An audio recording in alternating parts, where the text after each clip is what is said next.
Could be. But me, your man, Louie T. Welcome to the command post. You know what it is. Post up. Take command. I, of course, am your commander-in-chief, Louie T. Thank you for joining me. So just have a quick question for you. This will be something that we discuss on Thursday's show. And I'll be reading a lot of your comments, reacting to them. And I think it's a really interesting question because there's so many different directions you can go. I'll help you with some of those here. You may have something totally different than some of the things that I named today. And that's what's going to make this such a compelling discussion. But I want to know, what is the biggest storyline for you heading into training camp? Now, there are so many to choose from. I want you to exclude, however, the sale of the team. That's something that is going to take place. We already know that that's the biggest storyline.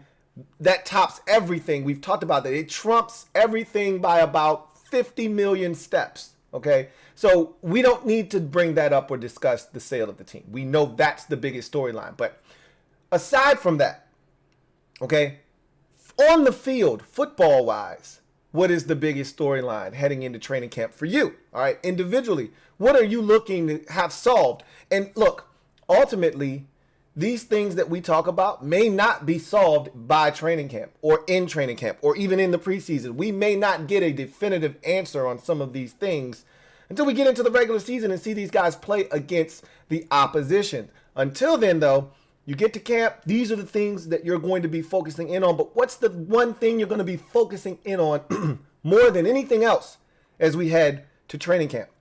We are a week away from June 27th, which would then put us a month away from the start of Commanders training camp. So it'll be here before you know it. So here are some topics off the top of the dome that I know are going to resonate with a lot of you. And these could be things that you ultimately decide are the biggest storylines for you heading into training camp.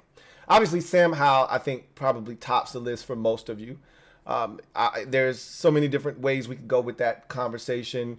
He's going to prove people wrong. He's going to prove people right that he's not the quarterback answer and that we're going to be looking for a quarterback next year. Whatever the case may be, wherever you sit on that discussion, whatever side of the fence you're on, that could be something that you're looking forward to heading into training camp. Obviously, Eric Bieniemy has been, if not the number one topic of discussion this offseason, he's damn close, okay? He has been a media, firestorm, fanfare. We're excited about him, anxious too a bit. At least for myself, I speak for myself. I'm anxious because we really don't know what we're getting out of Eric Bieniemy, okay? So I think that's a storyline in itself.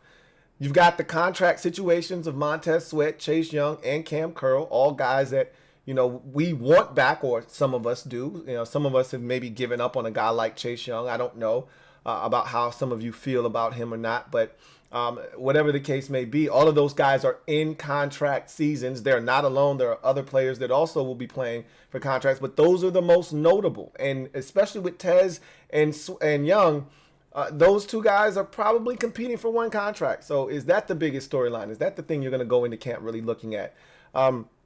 You could also talk about the linebacker position. They didn't do anything. They swapped out Cole Holcomb for Cody Barton. That's essentially all they've done. They're bringing back the same guys that they had last year, minus one or two, but it's the same really cast of characters. Are you concerned about that? What about tight end? You lose a tight end that we were all excited about going into the offseason. And so now you're looking around and you're saying, all right, we've heard so many good things about Logan Thomas and that he is officially back. All right. Amani Rodgers goes down to the injury. That's a big blow to the position. But now a guy like, Cole Turner is going to have an opportunity to really step up. All right. Same for Curtis Hodges, a guy that was probably on the outside looking in before the injury to Amani Rodgers. So now he may be able to ease his way on down the roster brick road and make it onto the football team. We'll see what happens, but that's another position I think a lot of us are saying, all right, what are we going to get? Offensive line has to be close to the top of everyone's list. Now, again, it may not be your biggest concern, but it has to be up there, specifically and primarily guard, for me, because of Cosmi and then the left guard position. Cosmi hasn't been able to stay healthy in the left guard position. is up for grabs between two guys that we don't know if we can trust or not. Now, again, the only way you'll know if you can trust them is by giving them an opportunity. But it sucks because if they're not good, I mean, then you'll have to start playing musical chairs with the offensive line to try to, circumvent having an issue or a leak at left guard. But we know what it is. Chris Paul right now is in a heated battle with Sadiq Charles, and we'll see who comes out on top. My money's on Sadiq Charles if he can stay healthy. He's had the same problem that Sam Cosmi has had to start his career, not being able to really stay healthy. So, there are questions up front along the offensive line. If they can't get it done, that's a problem. We saw what happened to this football team last year because of the deterioration of the offensive line. So that is a big one as well. How about this young secondary? We're really excited. We've talked about how talented. As much as we talk about the receiver group, the secondary is probably the second most talented position on this team, if not first, over the receiver position. I mean, that's how highly we think of this secondary. But again, we got two guys that we'll probably be counting on, and it varies as to how much. We know we're going to see the first rounder out there, Emmanuel Forbes, a ton, okay? We don't know how much we're going to see Quan Martin. The expectation is that he'll be out there quite a bit, if not starting. I said do not count out last year's fourth round pick because I think a lot of people have kind of just took Percy Butler and kind of just pushed him aside because Quan Martin's here. And I'm like, hey, he could have that Defoe type of second year leap, right? Because we were dismissing Defoe before last year. A lot of you weren't talking about Derek Forrest as a key contributor on defense. We thought he was going to be another one of these DeShazer Everett types. We had already put him in a box. I think a lot of you have done the same thing with Percy Butler. So it may not be Quan Martin who steps up. It may be Percy Butler this year. With 1 year under his belt, a second year in this Jack Del Rio defense and scheme might be a lot more comfortable.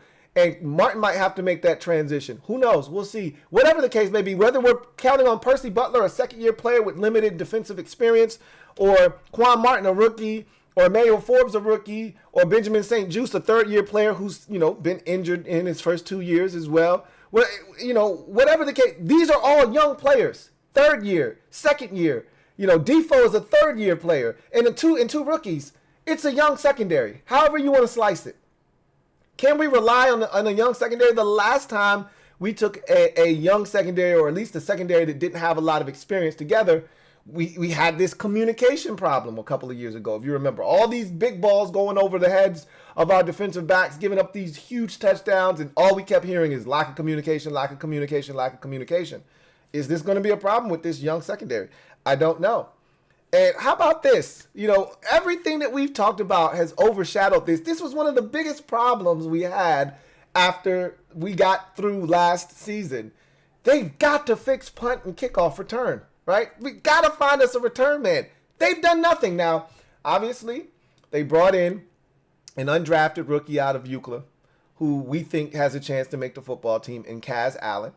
And so we're pushing all our eggs in the Kaz Allen basket. I don't know if that's a good thing or not. I mean, that's a pretty scary proposition to be pushing because he had a little tweak in OTAs, right? In the little minis. And so any little thing with him could easily put us back to where we were last year, right? With Dax Milne potentially being back there, or Antonio Gibson. And I don't know how they view Gibson. They may think Gibson's too big of a commodity as that secondary back to be out there returning kicks this year. Who knows what they're thinking? So they've got to figure something out there. Like, that hasn't been solved yet. We have no real true answer at kickoff. And I don't want to make it this huge deal because they've minimized the impact. This new rule that they're implementing is further, minimizing the impact of kickoff returns.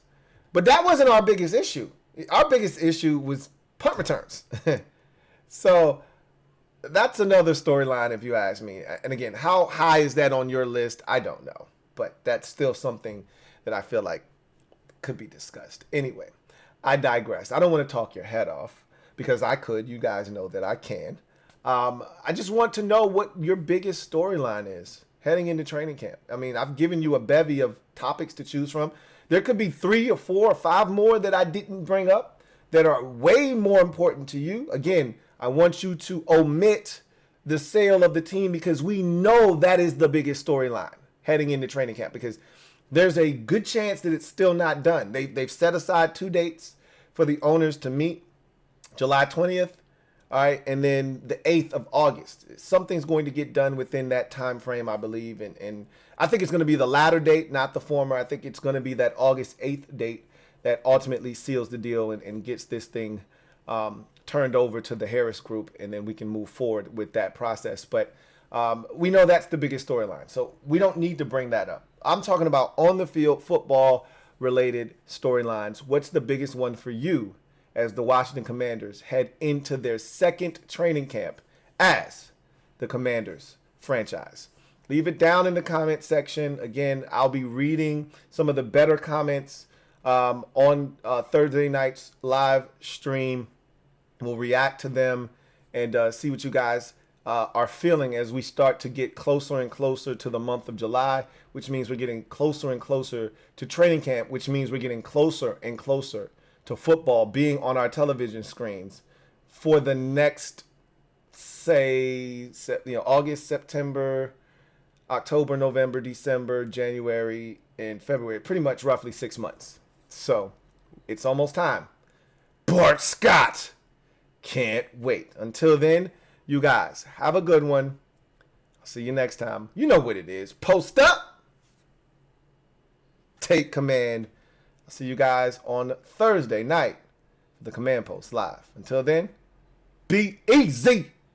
So it's always challenging when you play the first year because you make the adjustment and then you deal with some injuries. And then, by the way, you've got 3 different quarterbacks that you played with last season. That's not easy either. It looks like Sam Howell might be the guy atop the depth chart right now. Does it feel like that situation will be more settled overall this year?